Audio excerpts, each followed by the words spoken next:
temperamental the controls were. He said up, and I went up, and he went up in the air. This guy on the ground with his fingers jammed in the wall.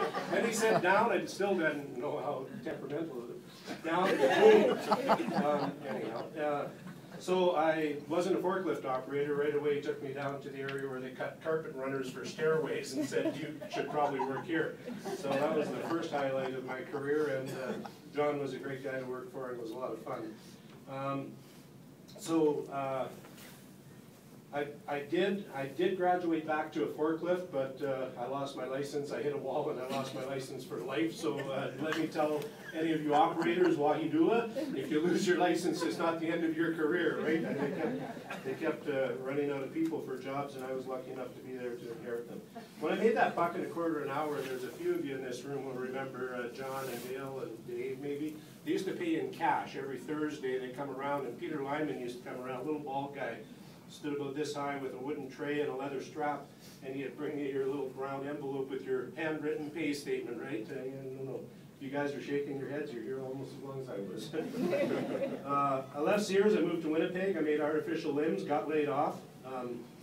Guy called me in. I came home for Christmas, worked there for 3 months, thought it was a better job than wrapping carpet on my hands and knees for 8 hours a day, and they said I lacked the manual dexterity required for the job, because I spent most of my 3 months there in the emergency ward. There was a lot of razor knives and making things out of it, so I wasn't that good at that. So I came back to Regina, and Linda and I were engaged to be married. I came back on, I think I phoned her on January the 2nd from the Regina airport and said, can you pick me up? She still thought I was in Winnipeg.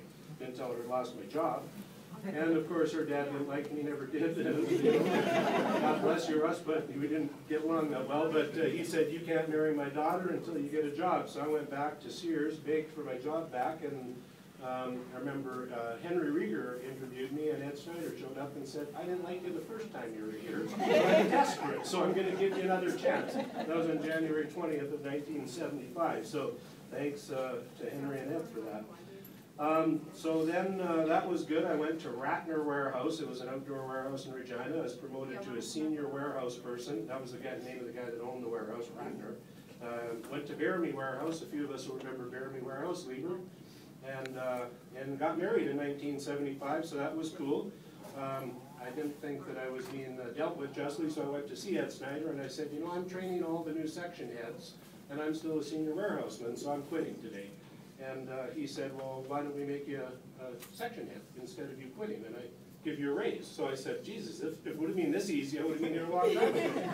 But that worked out too, and in those days we're in three-piece suits and all that stuff. So I got to be a section head. I went to the receiving department in Regina, and that was on the nights and weekends, but it was really a testing ground. You had to go on that off shift if you're ever going to get a chance at something. And I worked for Mark Strudwick, who was a hell of a guy, and Peter Kosowski, and they spent most of their career outside smoking. So I pretty much ran the receiving department. That was good because it was an opportunity. Then along came my daughter Nicole in 1976, and my daughter Sarah in 1979. And I have 2 grandchildren by Nicole and 2 by Sarah, so I'm going to be spending a lot of time. Right now I spend a lot of time at the rink with my grandson Lucius, so I'm going to continue to do that. He's 9.5, playing in Adam. And I told them on the weekend, as they lost their, I don't know, 26th game of the year, they won 2, but I said, do you have to pick on the biggest guy on the other team all the time? Like, he's always in it with the biggest guy, so anyhow, that's good. Many jobs in Sears, and Dave mentioned a bunch of those. I was in Westward, working for Ed Snyder. I went to the returns department. I worked for Irene Bone. And I have to tell a little story. My first manager's job was working for Irene Bone. And so it was like my second day on the job, and Irene Berner came in. And Irene Berner was a quite well-endowed young lady, and she sat in my office, and I had this desk, and whoever it was, Oral Flaylin was in that office before me, and he was a very short man, and he had a board put under the desk so he could keep his feet up there. So I had my shoes kicked off, and I was in my sock feet, and Irene Berner came to see me to ask for a raise, and I'm quite nervous about this, didn't even know what the hell to say. I didn't know if I could give raises or not. It was my first manager's job, and I thought my feet were on that board and on the inside of the desk. I didn't realize I was too low, and they were actually rubbing up and down on my legs. As I explained to her, you know, you rub my back and I'll scratch yours and so on, and her eyes kept going like this, and then my ankle hit the top of the desk, and holy, that was my day as a manager. I told you that story before, yeah. So anyhow, Irene Bone, the section head in the returns department, still sends us Christmas cards. Her husband Don is long gone, and we got a card the other day from her. So, and she's got to be in her late 80s, I think. So, the day she retired, and I remember standing up there and doing this for her, she told me, "Can I tell you a secret?" And Irene would get red and red. She says, "I lied when I started at Sears. I was only 15. She'd been at Sears for 50 years when she retired at 65. Unbelievable. So it's nice that you can make those kinds of relationships and friendships that endure that long. Holy mackerel. So I went over to Parkway and then back to packing, and I met Len Huber, who became a very good friend of mine. Len's I don't even know what they call him now, catalog area sales manager in Saskatchewan, and we're going to take off to Jamaica for a couple of weeks, and him and his wife and Linda and I became very, very good friends. So you do meet a lot of very good people along the way. I have to mention Bob Young and Dave Radford and Lyle Pyatt from Regina. There might be some of you remember those names, but they had a lot of influence on my career. I learned both things that I wanted to put into my portfolio as a manager and things that I definitely didn't. So you learn good and bad things along the way. You put in your suitcase what works for you, and you throw out the other stuff. But with some of those guys, most of it was throwaway. Area sales manager in Saskatchewan, Manitoba, and Alberta, 122 stores. Dave mentioned that. Barry Hopkins, out of the blue, Barry was my field operating assistant. Him and I had a riot. We ended up in North Battleford one night. Barry said, "I'm going for a run." I said, "I'm going over to the casino to have a beer and play the slots." So Barry's in shape and I'm not. So Barry still runs. He's older than I am, and he still runs 50 miles at a time. Karen Wells, who now manages the buildings out in PCD and Braid Street that I was responsible for, and Karen was a management trainee working for us when we looked after all those stores around Saskatchewan and Manitoba. We met up in many, North Battleford, the Tropicana Inn, and I mean, there were some nights, I'll tell you, but anyhow.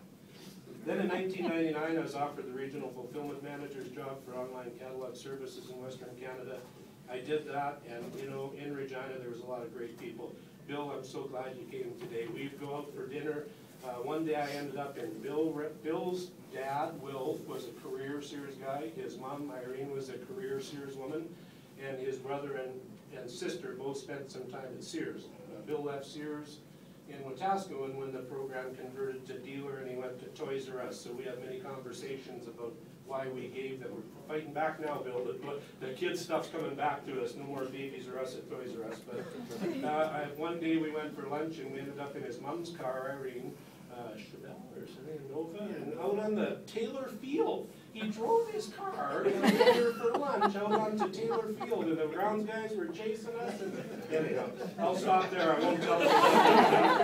When he football games, we went to a lot of Rider games, and then I got in some trouble together. So, and I met up with Jean Hardy, who's retired from Sears. She managed the call center operations, and Les Lingelback, who's retiring. His last day of work is Saturday. So they're having his tea tomorrow, so I got to go think of something nice to say for Lester. And became really good friends with Jean. Phoned me the other day. She's an excellent woman, and we're going to all meet up with Doug Coots down in Arizona and have some fun next winter. So in 2002, Scott Marshall and Russ Bentley offered me the position to come to Calgary as National Manager of Logistics Services based out of Calgary. Including responsibility at the time for Underhill, some of us remember that building, and PCD, as well as, and they whispered home delivery. Now I know why. Home delivery, man, if I lost any hair, it was over home delivery. Sorry. We've had some times, where's Chad up in Edmonton, there's been some times. And I got to meet out on the coast, Keith Friedman, Barb Pollock, and Don Dodson, and they're just excellent people. I couldn't have asked for better people to work with out there. At this time, Doug Coots, who's one of the nicest guys I've ever met, decided he needed to look after Linda and I when we moved to Calgary, and he felt that because he lived here, his inherent responsibility to make sure we felt comfortable in Calgary. Him and his wife took us out on to see the fall colors, and we ran into a snowstorm. We couldn't even see the damn highway. And then we went to see the Christmas lights, and it was very cold out. And that friendship has grown and grown, where we consider them our best friends. So that's another thing that happens at Sears, right? And we're going to we spend some time. They got Linda and I into quadding in the mountains. Never thought 3 or 4 years ago we'd buy quads and go up the damn Rocky Mountains and climb on trails and tip into mud puddles and all kinds of great stuff, and fish and whatever. So we then got to meet Bev, so I'm ahead of myself, and over the years this great friendship has developed. And 2004 I was awarded the Chairman's Challenge Award of Salary Manager of the Year, and I was very proud of that. I got to go to Puerto Rico and accept the award, and Linda and I, we have a big anniversary coming up, but that year we got to spend our anniversary on a catamaran renewing our wedding vows in the, well, I guess the Caribbean Ocean there, so that was pretty cool. 2007 I was appointed Associate Vice President of Logistics in Western Canada. Murray Matheson was the VP, and Murray and I are good friends from way back. We've had worked for each other over the years, parallel jobs, and I ended up working for him before he left, and then Pat Craddock, who just recently left Sears. And Pat went on to be the VP of Logistics and Home Delivery, and I owe them a huge debt of gratitude. They were very close. We went through some tough times together, and I think we did okay. And I have to mention my old buddy Kevin Cordell, because he was right in there with them, and he was a really good friend, and he phoned me the other day. The biggest thanks goes to my lovely wife Linda for supporting and believing in me throughout my career at Sears, from the highs to the lows, and there was both. She was always there to support and encourage me and keep our family functioning while I was off somewhere in business. Thanks, hon.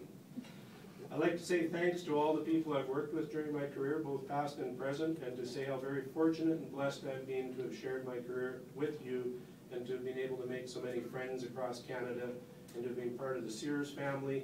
Even though I was blessed with such an exciting career, those friendships transcend everything else. I'd like to say thanks to my current national logistics team. What a great group of people to work with.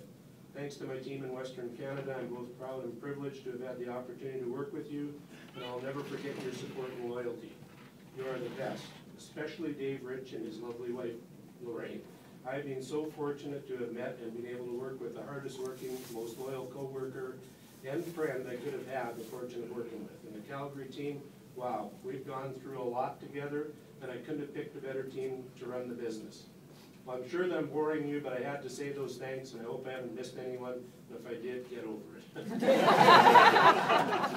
So that's it.